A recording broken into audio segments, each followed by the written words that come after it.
Hello বন্ধুরা, চলে এসেছি একটা নতুন আবহাওয়ার আপডেট নিয়ে।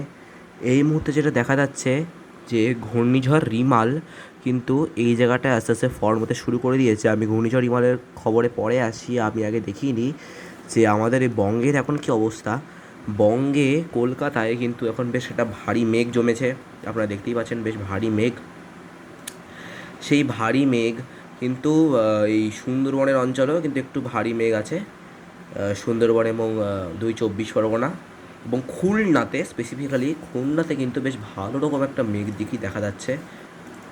এই প্রায় খুলনা, টুঙ্গিপাড়া, বাগেরহাট, ফড়িঘাট, মাফ করবেন ফকিরহাট, ডুমুরিয়া, তেরোখাডা, এইসব জায়গায় কিন্তু বেশ ভালো একটা ভারী মেঘ আমরা লক্ষ্য করতে পারছি। এবং সেক্ষেত্রে কলকাতাতেও বেশ ভারী একটা মেঘ বজবজ, কলকাতা, পানিহাটি, ব্যারাকপুর, চন্দননগর, কাঁচরাপাড়া, সিঙ্গুর, মশাত, জঙ্গলপাড়া, বারুইপুর, বিষ্ণুপুর, কুলপি, হলদিয়া, ভগবানপুর, মন্না, তমলুক, কোলাঘাট, এইসব জায়গায় কিন্তু বেশ একটা ভারী আকারের আমরা মেঘ দেখতে পাচ্ছি। এবং উড়িষ্যা এবং উড়িষ্যাতে এবং ঝাড়খণ্ডের কিছু কিছু জায়গায় একটু ছেঁড়া ছেঁড়া ছেড়ে ছেঁড়া মেঘ আছে। তো এইখানে একটা মেঘ উঠছে, আমি যদি একবার প্লেব্যাক করি, তো এই যে এই মেঘটাও কিন্তু একটু পরে ঝড় বৃষ্টি হতে পারে পুরুলিয়া এবং বাঁকুড়া অঞ্চলে। এই যে আপনারা দেখতে পাচ্ছেন এই মেঘটা আস্তে আস্তে উঠছে উপর দিকে, এই যে উঠে উঠে উঠে উঠে এই মেঘটা কিন্তু আসতে চলেছে এখানে। এবার যদি আমি একটুখানি বৃষ্টির আপডেটে চলে যাই, বৃষ্টি যা দেখা যাচ্ছে, বৃষ্টি এখন কিন্তু পুরো দক্ষিণবঙ্গ জুড়ে হচ্ছে, একদম কোলাঘাট, খড়গপুর, হলদিয়া, এদিকে হচ্ছে সোনারপুর, রাজপুর, কলকাতা, চন্দননগর, আরামবাগ, বর্ধমান, বাঁকুড়া, দুর্গাপুর জুড়ে কিন্তু বৃষ্টি হচ্ছে। এবং বাংলাদেশের মাদবেরিয়া, পিজোরপুর, শ্যামনগর, এইসব জায়গায় কিন্তু একটু বৃষ্টি হচ্ছে। সুন্দরবনের, বাংলাদেশের সুন্দরবনে বৃষ্টি হচ্ছে। এর মধ্যে উত্তরবঙ্গ কিন্তু পুরো পরিষ্কার, আসাম পরিষ্কার, বাংলাদেশের উত্তর পরিষ্কার, পূর্ব পরিষ্কার, বাংলাদেশের চিটাগং মোটামুটি পরিষ্কার, কিন্তু মহেশখালী এবং কক্সবাজারের দিকে একটুখানি ঝিরিঝিরি বৃষ্টি হচ্ছে। আমি যদি এখন একটুখানি টেম্পারেচারটা দেখাই, তো এখন কলকাতার টেম্পারেচার কিন্তু এখন মোটামুটি কম আছে, 28 ডিগ্রি সেলসিয়াসের মতো আছে কলকাতার টেম্পারেচার। আপনারা যে দেখতে পাচ্ছেন এখানে একটু দাগ দাগ দাগ দাগ দাগ দাগ, এটাও কিন্তু এই যে রেকর্ডিংটা করছে এটার জন্য আলোটা একটু প্রবলেমটা হচ্ছে, তো এটার জন্য একটু মাফ করবেন।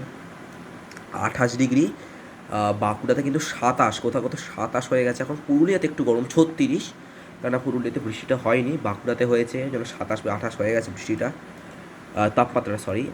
মালদাতে কিন্তু 36, উত্তরবঙ্গের শিলিগুড়িতে কিন্তু বেশ খানিকটা কম, 28, দার্জিলিংয়ে 25, কোচবিহার 31, বনগাইগাঁও 31, আসাম কিন্তু পুরো 32 31-এর মধ্যে, গ্যাংটক 20। তো এটাই ছিল আজকের আবহাওয়ার মানে এই টেম্পারেচারের খবর। তো এই মুহূর্তে আমি একটু যাব উপগ্রহ চিত্রে। উপগ্রহ চিত্রে যদি একবার দেখি, এই যে বঙ্গোপসাগরে ঘনীভূত হয়েছে, প্রচুর মেঘ ঘনীভূত হয়েছে বঙ্গোপসাগরে, পরে প্রচুর মেঘ ঘনীভূত হয়েছে বঙ্গোপসাগরে, আপনারা দেখতেই পাচ্ছেন স্যাটেলাইট ম্যাপে।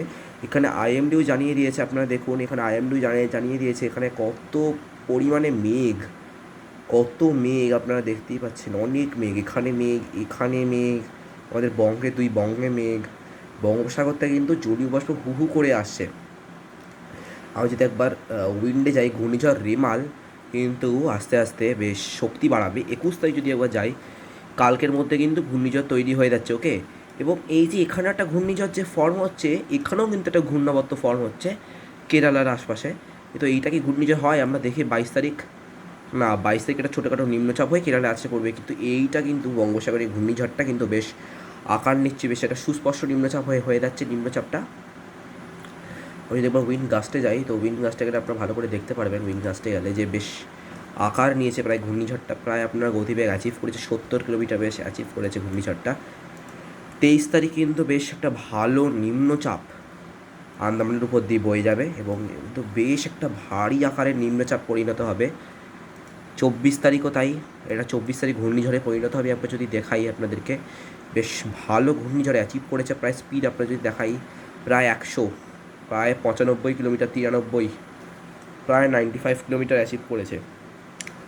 সেই 24-এর রাত অর্থাৎ 24-এর সন্ধ্যে থেকে কিন্তু 2 চব্বিশ পরগনা, পূর্ব মেদিনীপুর, পশ্চিম মেদিনীপুর, কিছু কিছু জায়গায় কিন্তু বেশ বৃষ্টি স্টার্ট হওয়া দেখতে পাচ্ছি।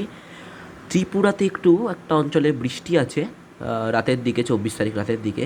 এবং মায়ানমার জুড়ে কিন্তু উপকূলে যে তট এলাকাগুলো, ঘাট যেগুলো বিচ এলাকাগুলো, উপকূল এলাকা, ওখানে কিন্তু বেশ ভালো বৃষ্টি। থাইল্যান্ডের উপকূলবর্তী এলাকায় কিন্তু ভালো বৃষ্টি।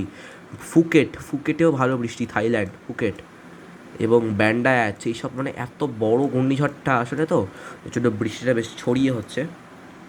25 তারিখ এটা ল্যান্ডফল করার কথা, যদি 25 তারিখ দেখে কিন্তু বেশ ভারী আকারে নিচ্ছে ঘূর্ণিঝড়টা।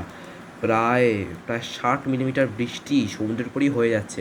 আমি যদি একবার গাস্টিংয়ে যাই উইন্ডে, প্রায় আপনাদের প্রায় এটা 100 কিলোমিটার অ্যাচিভ করেছে। 100 কিলোমিটার আপনারা যদি দেখাই, 100 কিলোমিটার প্রায় এই যে 100 প্রায় 100 কিলোমিটার অ্যাচিভ করেছে। তখন কিন্তু কলকাতায় হাওয়ার ঠিক দিচ্ছে, কিন্তু অতটা জোরালো না যে ধ্বংস করে দেবে। বা পূর্ব মেদিনীপুর পশ্চিম মেদিনীপুরে ভারী বৃষ্টি স্টার্ট হয়ে গেছে 25 তারিখ সকাল থেকেই।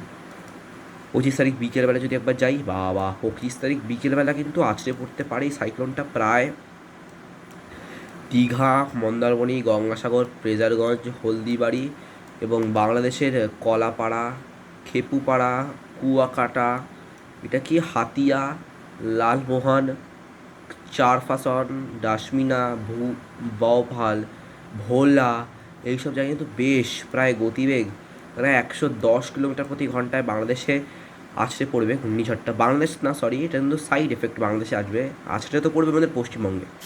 আমি দেখবার 25 তারিখ রাতের দিকে যাই, 25 তারিখ রাতের দিকে কিন্তু বেশ ভালো ঝড় হবে বাংলাদেশের দক্ষিণ দিকে। প্রায় 94, কলাপাড়া 92 কিলোমিটার, প্রায় বরিশালেও 70 কিলোমিটার বেগে ঝড় হবে। আমি যদি আরেকটু 26 তারিখ ভোরের দিকে, অর্থাৎ 26 তারিখ মাঝরাতে, মানে 25 রাত 26 ভোর, এই জায়গাটায় কিন্তু আছড়ে পড়বে ঘূর্ণিঝড়টা আমাদের খড়গপুর এবং জলেশ্বরের মধ্যে দিয়ে পশ্চিমবঙ্গের বর্ডার এবং এই দীঘার অঞ্চল দিয়ে আছড়ে পড়বে ঘূর্ণিঝড়টা। প্রায় ঘন্টায় গতিবেগে প্রায় 110 কিলোমিটার বেগে আছড়ে পড়বে ঘূর্ণিঝড়টা। কলকাতায় তখন গতিবেগ 65, কৃষ্ণনগরে 65 কিলোমিটার। পুরো ভালো দক্ষিণবঙ্গ উত্তরবঙ্গ জুড়ে ভালো ঝড় বৃষ্টি হবে। 26 তারিখ থেকে কিন্তু ইন্টেন্সিফাইটা আপনারা দেখতেই পাচ্ছেন, পুরো একদম বেগুনি কালারের হয়ে গেছে ঝড়টা। আসলে এত জোরে ঝড়টা বইছে। কলকাতায় প্রায় 70-এর আশেপাশে ঝড়, বাঁকুড়াতে প্রায় 70, পুরুলিয়া অব্দি ঝড় 70 কিলোমিটার প্রতি ঘন্টা, দীঘাতে কিন্তু 100 কিলোমিটার প্রতি ঘন্টা বেগে ঝড় চলছে। এবং আপনাদের একটা অদ্ভুত জিনিস দেখাই, এই যে ঝড়টা তখন সবে জমশেদপুর ঢুকেছে, মানে ঝাড়খণ্ড ঢুকেছে ঝড়টা, এর যে এফেক্ট কিন্তু পুরো নেপালের গাইঘাট, কি নেপালের জায়গা আপনাদের দেখাই, মুরুকচি বাজার, গাইঘাট, কোথু, ধারান, ফতেপুর, ঘুর্মি, ধানসুথাধাম, বিজালপুরা, হারিউড, কৃষ্ণা চক, এইসব জায়গায় তো ঝড় চলবে তখনও। মানে ঝড়টা প্রায় গতিবেগ আছে 70 কিলোমিটার বেগে কিন্তু ঝড় চলছে নেপালে।